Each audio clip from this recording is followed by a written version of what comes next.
The topic today is the future of NFTs and art.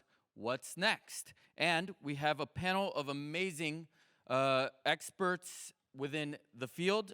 The first one is Jan. Should we have each one come up, or everyone around here? All right, come on up, Jan. We also have Gio, Iki, and Cal Jeps. Please give them a warm welcome of applause. And take it away. Testing. Can you hear me? Is it okay? Check, GM, Okay, GM. Iki, nice. Wagme, good morning.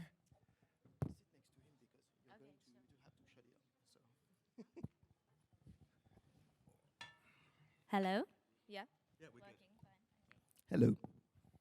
Hi everyone, good morning. So yeah, we're the first panel talking today about the future of NFTs and art, what's next.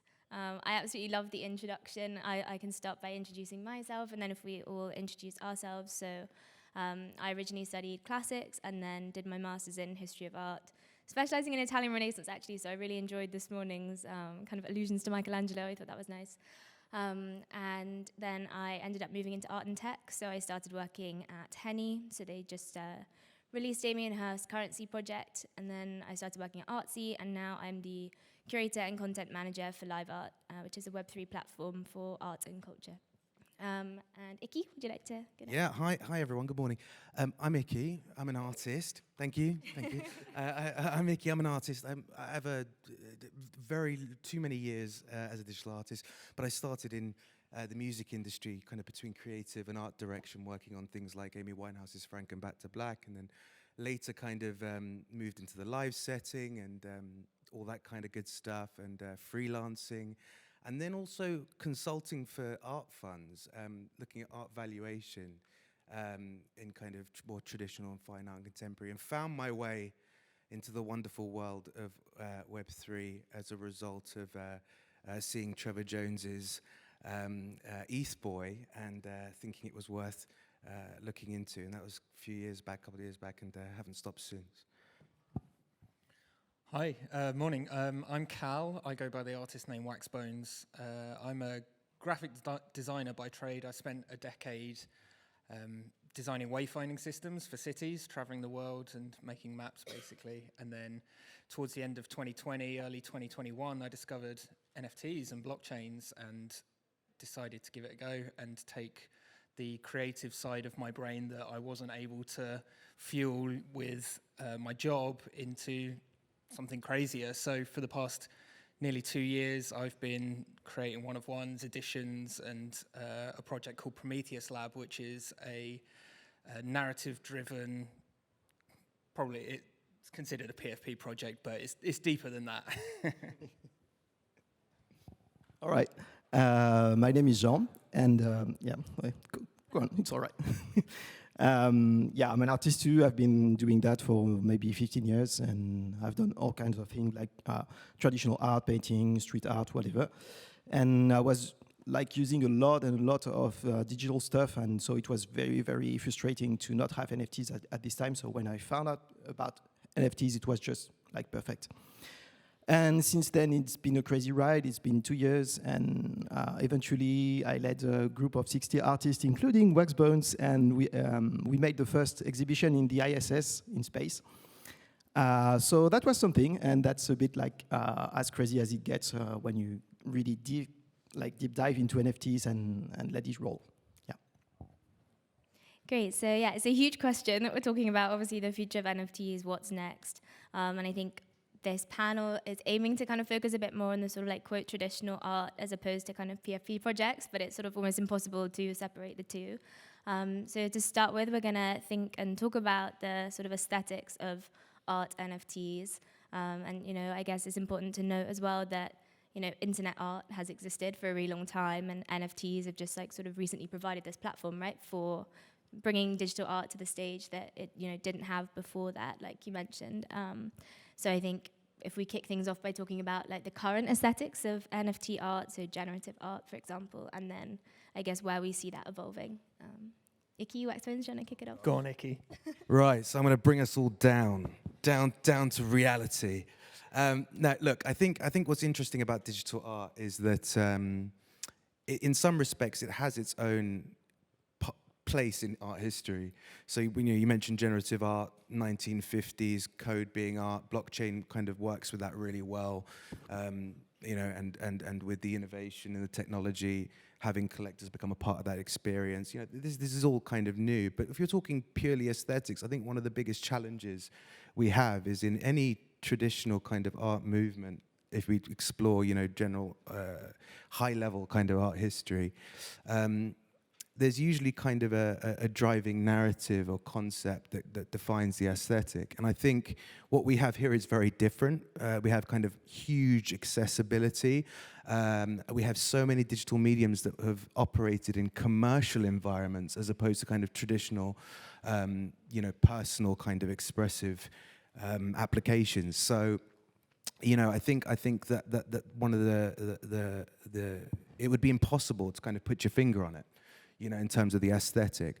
I think there is some pop cultural element, and I see kind of looking forward, I can kind of see things slowly finding independent lanes. I don't think there is an NFT aesthetic beyond some of the natural kind of cultural referencing. So I'm excited about that. I'm excited about illustration, animation, photography, so on and so forth, and art movements. Because for me, it's just another corner of the art world. It's I don't have the same perspective that some people have. This is revolutionized art globally for the rest of the world forever. I just think it's got a place, and I think these artists have a place now. Yeah, no, I completely agree, and I think that when we're talking about aesthetics, it goes even further beyond that and beyond what the role of an artist is, because we've got this technology and it means a developer can be an artist. It means that we're talking about photography and animation, but also the code that's happening behind it is also part of that art. Yeah, I think it's really interesting because when you speak about crypto art, for example, and you talk about it with someone that is not in the NFT, they will tell you it's not an art movement because the aesthetics is all over the place. You have almost everything that can exist. But if you think about street art, you will see that there is actually no common aesthetics. You can see like common threads of aesthetics like graffiti, tag, all that stuff. But then you can have collage, you can have 3D printing, you can have like augmented reality, whatever, like all kinds of stuff. And the only common point is that it's in the street. And in some ways, crypto art, at least not all NFTs, is the same as street art. There is a common place for everyone, and that place is the blockchain. And that's, I think it's a good way to show that it is a movement. It's not just a technology, and it's just very diverse and very rich. That's it. But it's not less of a movement. Yeah, I think for me, what you just touched upon as well, talking about like the code being art in itself, I think is really important. And I think continually we're seeing like more innovative ways that artists are using kind of the blockchain as a medium in itself, right? We're not just seeing JPEGs being minted on the blockchain anymore. It's going, far beyond that. We're seeing artists kind of play around with, other artworks within the wallet, within a crypto wallet, how that then can alter the work that they own, or your NFT responding to the time of day or how you're feeling, right? And that's kind of a new creative bounds, I think, that, couldn't really exist, as a painter, maybe when you're putting paint on a canvas. So yeah, I wonder what you make of kind of using the blockchain as a medium, how that's going to kind of progress. I love that. Like what you're saying, it means art doesn't have to be static anymore. It can evolve over time. It can change, like you say, night and day. It could be two different pieces, and once it becomes more affordable, you can imagine that being on your wall, and your nighttime visual is very different to your daytime visual, which is different to winter versus summer. I think that's really cool, and it's this technology that allows us to make that sort of art and create or come up with ideas that never could have happened before, and then collaborate with people that have different skill sets within the technology, within art, within photography, whatever it might be. Yeah, I think the foundations of that are already there. I don't see much innovation first in that department. It's just like we lack artists willing to actually explore it further. Like more works that interact and change with the other works present in the wallet, for example. It's an interesting concept, and I haven't seen it explored very much. And you can have also different stuff like, interacting with other NFTs, interacting with the collector, interacting with time, with like so many things. So everything is available and doable today.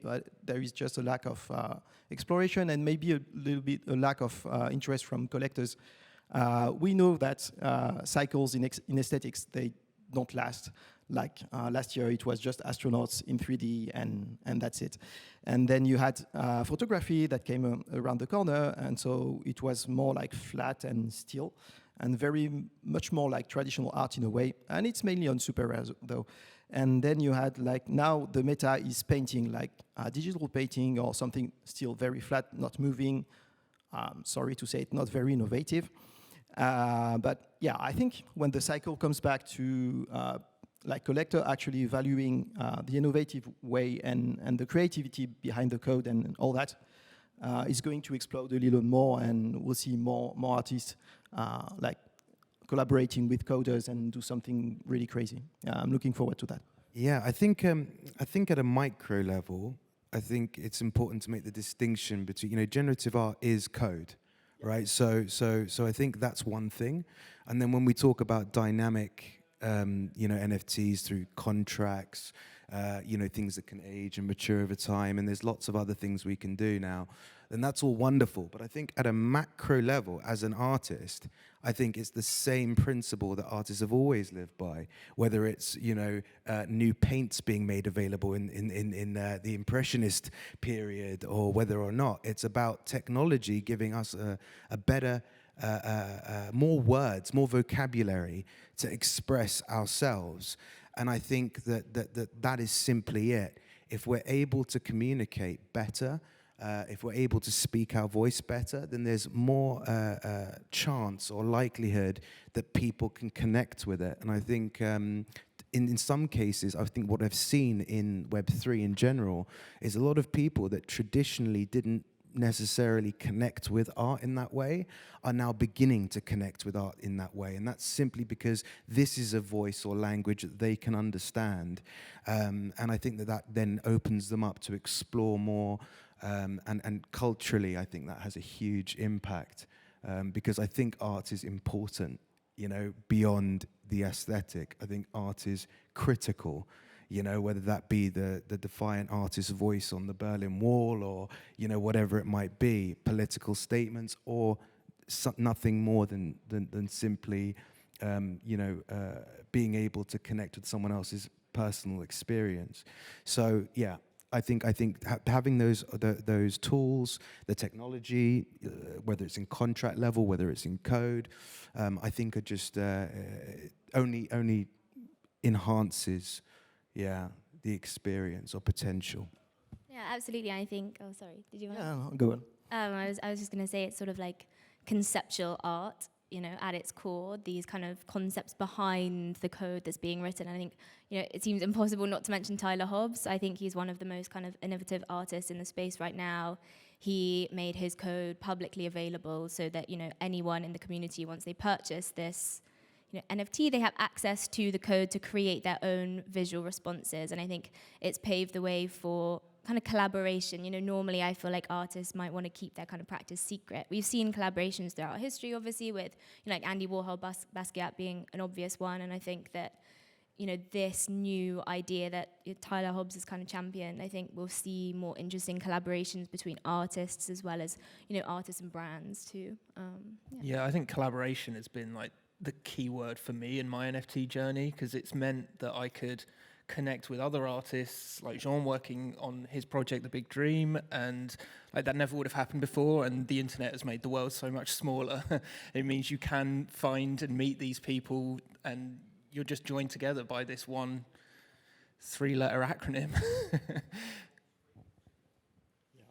Yeah, no, I was just bouncing on what you said, Iki. I think it's interesting because it's part of the definition, defining it as an art movement. It's, as you say, like people who weren't really into art are finding new ways, new gateways into art. Because some people have said, and I think it's true, it's like crypto art and maybe more largely NFTs are kind of the art movement of the geek, nerd, tech generation. that all of a sudden, with NFTs and everything that came around became cool. Yeah, and you see like people who are like in the scene that are always almost like rock star, and they used to be like just the little nerds who were behind their computers, and suddenly they are the same as people in the street art movement, say something like that. So it is a new opening to art from a new perspective, from a new generation, and a new group of people. Definitely. Geeks, the new punks. Yeah, and I think it's great what you're saying about, the internet's made everything so much smaller. And I think, at its inception, a lot of it lived online, which is great. It means that it's immediately more accessible for everyone all around the world. And I think now, kind of coming from the art world point of view, perhaps, we want to see more, at least I would really like to see more physical exhibitions as well. We're seeing some galleries taking the lead, like Pace being an obvious one. We're seeing galleries popping up in London, like the NFT Gallery. There's another gallery called Mad Art in West London as well. And I think it's having these kind of, in real life experiences that are gonna, ultimately educate the art world. I think we have a real responsibility in doing that and proving, that digital art is art, whether it be, the advancement of digital framing or these kind of, physical exhibitions. I think that's hopefully what's next to kind of put digital art firmly in the sort of traditional art worlds like radar, What a complete wormhole to open, How do we experience digital art? I think one of the cool things about art blocks was the fact that it was resolution agnostic, and that you could kind of experience it anyway. The bottom line is, when a painter, this is the way I see it in my simple little mind, is when a painter works on a canvas, they have their resolution, right? They know, and they know how it's going to be presented. But in the digital domain, we're left working with, quite frankly, amateur products, and they are amateur. As somebody that's worked in the live setting at large festivals, concerts, I mean, we've had this technology and some for well over 20 years. Flat LCDs, flexible LCDs, resolution agnostic outputs. We've had this, whether it's advanced high resolution projection, and the list goes on and on. But for some reason, we're obsessed with putting digital art in on a digital screen that looks like a computer monitor. And for me, that absolutely makes no sense, because I think as a creative, I think, as you rightly said, we have an idea of how we want something to be experienced. When the Bloom Collective, which is the art collective that I operate in, had the opportunity to show alongside Andy Warhol at the Calgary Contemporary, we were really particular about this, and we ended up producing holograms and other interesting things because we wanted to kind of, that's how we wanted it to be experienced, and it's available. It's just people have to be willing, and I think there's a long way to go in terms of commercializing how we experience this art. A frame is one way. But I think we have to tackle these questions of resolution and standards, and I think we can begin to scratch that. But the technology's already there. So I wonder who in the audience is already thinking about this, and I'd love to hear from you. I'm sure someone out there is doing something smart in this space. So let me know. Yeah. And probably we're going to see resurgence of the work of scenographers, because that's actually their job. And I think in the traditional art world, maybe you have some exhibitions, like big ones, where you can be creative and do something else than just hang frames in a white cube. But mostly it's not, maybe it's not the best place to actually do that. But with NFTs, you have so much to figure out, because nothing is done yet.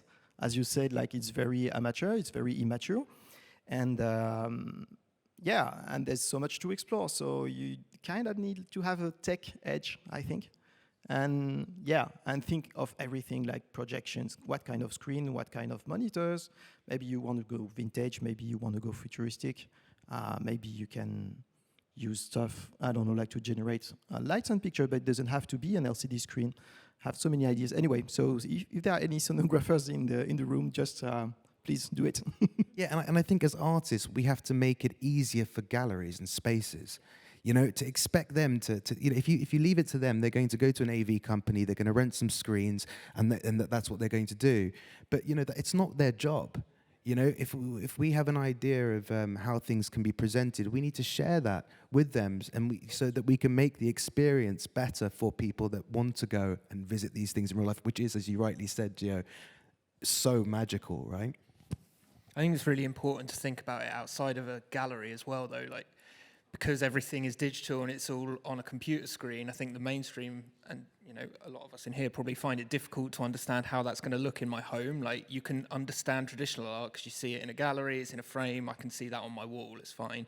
So the technology also needs to become cheaper and more accessible for then the mainstream to be able to go, now I can see it in my home.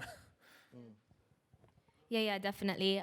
We had a booth at an art fair a couple of weeks ago, and it was a sort of audience that were very much not sort of crypto native. It was sort of some of the first digital artworks they'd ever seen, which was really exciting. But the most common question was, well, how will I display it in my home? And it's true, right? There's only so many ways you can say, you know, you can buy a digital screen, but there are more ways. I mean, we haven't talked about, you know, the metaverse really yet as well. I don't know what your take on metaverse galleries are, where you think that's kind of going, how that can help, you know, with the future of art, NFTs. I think a great metaverse looks like something that Epic Games has been doing forever.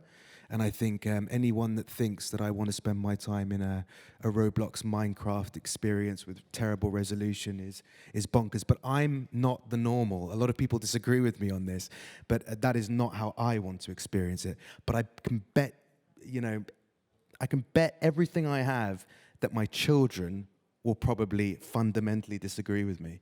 And so I think it's a case of just being fluid and you know, and seeing how things go. I'd imagine a crypto non-native that is asking you, well, how am I going to experience this at home? I think the last thing they want to hear is, oh, we'll actually go into a metaverse. I think that's even a step further. Yeah.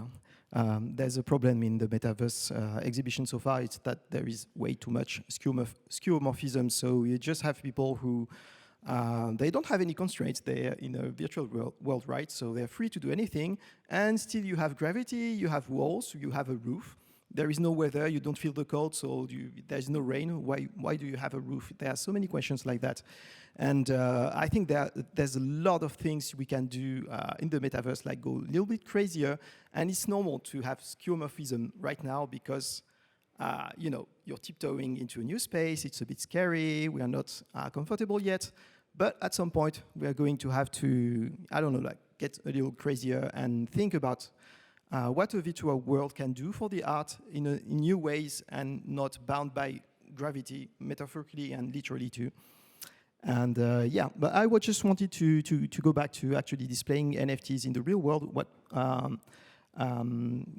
we almost only talked about NFTs that like take care of themselves. But if you have something interactive, have a few pieces that require a mouse. You could do it in touchscreen, but somehow it works less good, I guess. But then I want to exhibit them, and I'm going to be like, so what do I need? Do I put like a smartphone in a gallery and let people touch it? Can I have maybe an old school computer with a mouse on a desk, and maybe we can work on the desk and I don't know, like do something a bit out of place, like 60s office, company office, something like that. You know, there are so many things to do like that, and I have no answers. And so far, whenever, yeah, going to take the question. So far, I don't see anyone actually trying to exhibit interactive NFTs, and I think it's because they haven't figured out how to do it properly. And maybe they're too lazy too, but that's another question, yeah. Yeah. We got 30 seconds. Sorry, just quickly. In terms of security, when you display, are you actually displaying the actual NFT, or are you displaying just like a copy of it? Let's catch up offline about this, because there are fundamental. I'll give you a very high TLDR. You're often displaying a copy, and the reason is because provenance doesn't work, and we need to fix it. Location and ownership, right? You should be able to own something and send the token. Otherwise, you're asking me to trust you and to send you the real token, to display it, to have it on provenance, and then send it back. That is our time, but I I really wanted you to mic drop then and walk off the stage. It doesn't work. It doesn't work. Yeah, thank you, everyone. Thanks. Thank you. Thank you. Thanks a lot.